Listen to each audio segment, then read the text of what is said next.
Salut les amis, j'espère que tout le monde va bien. On se retrouve aujourd'hui pour une nouvelle vidéo. On va démarrer avec les unes des quotidiens madrilènes, le quotidien Marca qui titre Otro Salto des Banderas. Alors là, on parle d'athlétisme, on parle pas du tout du Real, mais l'athlète espagnole Ana Peletero a remporté hier le championnat d'Europe de triple saut. Félicitations à elle. En ce qui concerne le Real, c'est en haut évidemment le sprint final pour le titre qui est en une de Marca. On rappelle les amis quand même que L'Oréal ne joue pas aujourd'hui. Ça sera demain pour les Merengues. Et puis on rappelle le classement, le Barça 57, l'Atlético 56 et le Real 54 points. À noter que pour le Barça, ça sera ce soir. Le Barça va affronter Osasuna. D'ailleurs, c'est une équipe Osasuna qui avait battu les Blaugrana au match aller. On regarde cette fois-ci la une du quotidien AS et là aussi on retrouve Ana Peletero, donc l'athlète espagnol qui s'est paré d'or hier en triple saut. En haut, c'est du côté du Real, Esperando à Mbappé et Vinicius. On espère un retour en forme de Mbappé et Vinicius. Alors pour Mbappé, on en a parlé depuis quelques semaines maintenant. Enfin, depuis quelques semaines, depuis quelques jours, on en a parlé un petit peu de Mbappé et de son rendement peut-être un petit peu inférieur à ce qu'il nous a proposé depuis 2-3 mois maintenant. Et puis pour Vinicius, c'est aussi en termes d'efficacité un peu décevant en ce moment. Vinicius, c'est un but et une passe D sur les 10 derniers matchs. Donc c'est quand même pas phénoménal pour Vini. Donc on attend évidemment un réveil des deux attaquants phares. On sait que Rodrigo fait bien le boulot depuis quelques mois aussi. C'est aussi certainement le plus régulier depuis près de 3-4 mois maintenant, Rodrigo. Donc on a envie de voir les deux stars se réveiller un petit peu et lancer aussi cette fin de saison, cette dernière ligne droite et se préparer au mieux pour la Ligue des Champions dans quelques jours. On continue les amis avec des petites photos de l'entraînement de la veille. Kylian Mbappé justement présent à l'entraînement. Le bonnet sur la tête, il pleuvait hier du côté de Madrid. Ensuite, on a la présence d'Arda Güler. Alors, Arda, on connaît la situation qui est assez compliquée pour lui. Je ne suis pas sûr qu'il aura du temps de jeu sur les prochaines rencontres. S'il en a, c'est demain, parce que demain, il pourrait y avoir des rotations. Et après, par la suite, ça sera peut-être plus compliqué parce que je ne sais pas si Carlo fera beaucoup de turnover sur la fin de saison, étant donné que du côté du Real, on a une pression immense du résultat en Liga. On n'a plus du tout le droit à l'erreur. On ne peut pas trop chambouler le 11 titulaire. Donc voilà, pour Arda, je le sens comme ça, mais moi je pense que la fin de saison va être assez compliquée en termes de temps de jeu. Ensuite, une petite information aussi, ça c'est l'une des problématiques du Real. Petite stat, sur les 20 derniers matchs, toutes compétitions confondues, le Real n'a conservé que 6 clean sheets. C'est évidemment trop peu, beaucoup trop peu pour une équipe qui a des ambitions importantes sur toutes les compétitions. C'est trop peu. On a beaucoup de difficultés défensivement à trouver un bon équilibre et ça c'est un gros problème pour le Real.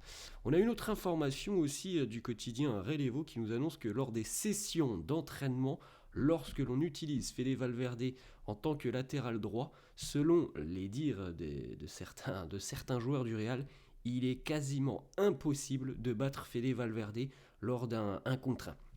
Bon, on connaît la grinta, la force de Fede, son attitude, c'est un vrai combattant, Fede. Donc moi je veux bien le croire que Fede, il gagne quasiment tous ses duels sur le côté, peu importe qui on lui met en face. C'est une machine tout simplement, Fede Valverde. Il y en a très peu en Europe. Déjà rien que le fait de savoir les amis que c'est un joueur qui est capable de jouer latéral, milieu de terrain et ailier, ça en dit long. Ouais, ils sont très rares aussi, ces profils-là, dans le monde du football, ça en dit long sur les qualités de Fede Valverde qui visiblement écœure ses coéquipiers lors des séances d'entraînement. Évidemment, quand il y participe, il a déjà été utilisé latéral il y a quelques semaines avant d'être gêné par ces petits pépins physiques qu'il a depuis une grosse quinzaine de jours. Autre information donc de Relevo qui nous annonce que d'ici à maintenant, jusqu'à la fin de saison, il n'y a pas de débat. Fede Valverde jouera latéral droit. Le staff pense tout simplement que l'équipe est meilleure lorsque Fede est utilisé à ce poste. On en a déjà parlé à plusieurs reprises, les amis. Il n'y a pas trop de débat de toute façon entre Fede Valverde et Lucas Vazquez. c'est incomparable. Franchement, c'est incomparable. Alors au début, moi je pensais que la perte de Fede au milieu de terrain, puis si on l'utilise en latéral, il n'est pas au milieu de terrain. Je pensais que ça allait être compliqué. Non, on a trouvé, entre guillemets, des solutions au milieu de terrain. Et je trouve que oui, l'équilibre défensif est quand même beaucoup plus intéressant lorsque Fede est latéral par rapport à un joueur comme Lucas Vasquez. Donc je suis assez d'accord. Moi, je pense que jusqu'en fin de saison, sur les matchs d'importance, eh ben, il faut utiliser Fede Valverde. Il faut utiliser Fede Valverde en tant que latéral. Alors vous allez me dire, tous les matchs sont importants puisque le Real n'a plus son destin en main en Liga. C'est une vérité. C'est une vérité. Peut-être que Fede va jouer jusqu'en fin de saison en latéral. Je pense que c'est une possibilité qui est étudiée du côté de Carlo et de son staff. Autre information sur l'entraînement de la veille, Fede Valverde a participé à une partie de la séance avec le groupe et il a participé à l'autre partie tout seul, individuellement, au sein du gymnase. Donc, encore une fois, ça semble peu probable, les amis, on verra bien, ça semble peu probable qu'il soit titularisé demain face au Rayo. Certains médias annoncent qu'il pourrait quand même avoir quelques minutes demain face au Rayo Vallecano.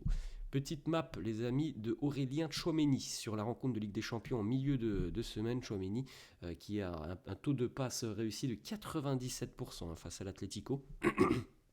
Et vous voyez la map globale d'ailleurs de la zone de chaleur, la heatmap de Tchouaméni avec une très très grosse activité. C'est assez fou de voir toutes ces zones rouges pour Aurélien Tchouaméni. Et puis les passes qui permettent d'entrer dans le dernier tiers du terrain adverse, 19 passes aussi, c'est tout simplement le meilleur total de tous les huitièmes de finale de Ligue des Champions du milieu de semaine. Donc une grosse partition d'Aurélien face à l'Atlético. Petite photo d'Hendrick avec son petit frère. On va enchaîner les amis avec une déclaration de Florian Lejeune du côté du Rayo Vallecano qui nous dit Vinicius semble être une très bonne personne qui ne veut blesser personne, qui ne veut faire de mal à personne.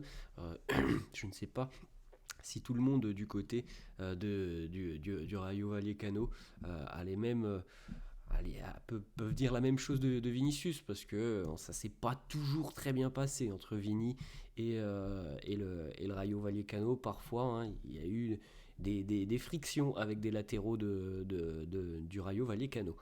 Ensuite, les amis, on a plusieurs déclats de Carlo Ancelotti, des déclats assez intéressantes. Déjà, il nous parle de son équipe du Real. Il nous dit « Je me sens bien avec ces joueurs, je suis très attaché à eux, je les considère comme ma famille. Je les respecte énormément. C'est ce que ma famille me demande et me dit. » Autre déclat de Carlo qui nous dit ici la génération gagnante a été construite avec Sergio Ramos, Ronaldo, Modric, Kroos, Marcelo, Benzema. Et maintenant, Modric est le dernier de ce cycle. Nous avons une nouvelle génération avec les Vinicius, Bellingham et autres. Ensuite, Carlo, interrogé une nouvelle fois sur peut-être son avenir en dehors du Real Madrid, il nous dit « Quitter le Real, je ne sais pas quand ça se fera. Je n'ai pas décidé. Ma seule idée qui est claire à l'heure actuelle, c'est que je n'ai pas décidé que j'allais quitter le Real. Et le président Florentino le sait. Ça se fera tôt ou tard, mais ce n'est pas décidé. » Les amis, on rappelle que la fin de saison aussi, quand même, je pense, dictera certainement l'avenir de Carlo. Il faut ramener un titre majeur. Quand on dit titre majeur, les amis, c'est Liga ou Ligue des Champions. Les deux titres de Coupe du Monde des clubs là, qu'on a remporté au mois de décembre et la Super Coupe d'Europe en début d'année, ça ne sera pas suffisant. Les amis, on ne va pas se mentir, ça ne sera pas suffisant. Il faut ramener un titre majeur en fin de saison. Le Real est en difficulté en Liga, on connaît la situation, on en a déjà parlé à de nombreuses reprises cette semaine, il n'y a plus le droit à l'erreur, et même peut-être en ne faisant aucune erreur, le Real ne sera pas champion. Il y a la Ligue des Champions, on verra bien. En tout cas, je pense qu'il va falloir ramener un titre majeur, sinon ça peut se compliquer pour Carlo. Ensuite, autre déclat de Carlo sur Modric, il nous dit Modric, il est très très grand, c'est l'un des tout meilleurs, et il l'est encore à 39 ans, il s'entraîne chaque jour comme si c'était le dernier, c'est un crack, c'est quelqu'un d'incroyable, il est incroyable. Et franchement les amis, il faut en profiter de Lucas. On peut espérer qu'il y aura une prolongation d'une saison supplémentaire, mais la fin est proche quand même pour Lucas. Je pense qu'on le sait, mais il faut en profiter. C'est un joyau, c'est une légende du football. Ensuite, autre déclat de Carlo, interrogé par le journaliste qui lui dit il y a pas mal de rapports qui disent que vous voulez ramener Nico Paz du côté de Madrid. Réponse de Carlo Ancelotti qui nous dit Nico Paz fait de très bonnes choses. Il fait vraiment de très très très bonnes choses du côté de l'Italie avec Com. Donc là, le Real a toujours un œil très attentif sur le développement de Nico Paz. Peut-être que ça sera étudié cet été. Deux informations pour terminer qui concernent l'avenir de Carlo. Premièrement, vous savez qu'il avait signé une extension de contrat, une prolongation de contrat jusqu'en 2026. Il pourrait potentiellement rester au club même après 2026, mais pas forcément en tant qu'entraîneur. C'est ce que plusieurs médias annoncent. Florentino Pérez, José Ángel Sánchez voient en Carlo un homme de club, quelqu'un qui peut apporter son expérience, qui peut apporter ses qualités dans différentes parties, du management d'un club. Donc peut-être que Carlo pourrait rester au Real sans être entraîneur principal après. Voilà, ça sera aussi le choix de Carlo. Est-ce qu'il veut être encore sur un banc ou ailleurs? Et puis autre information, c'est Marca qui nous annonce que le Brésil va certainement revenir à la charge pour Carlo Ancelotti, surtout si on considère que Ronaldo, le Brésilien, remportera peut-être les élections pour devenir président de la Fédération brésilienne de football. L'option numéro 1, si Ronaldo devient président, ce serait de réaliser ce que le Brésil tente de faire depuis près de 2 ans maintenant, c'est-à-dire nommer Carlo Ancelotti sélectionneur du Brésil. Bon, on aura peut-être la réponse d'ici à quelques semaines. Voilà les amis, la fin de cette vidéo, j'espère que ça vous a plu. N'hésitez pas comme d'hab à lâcher un petit pouce bleu.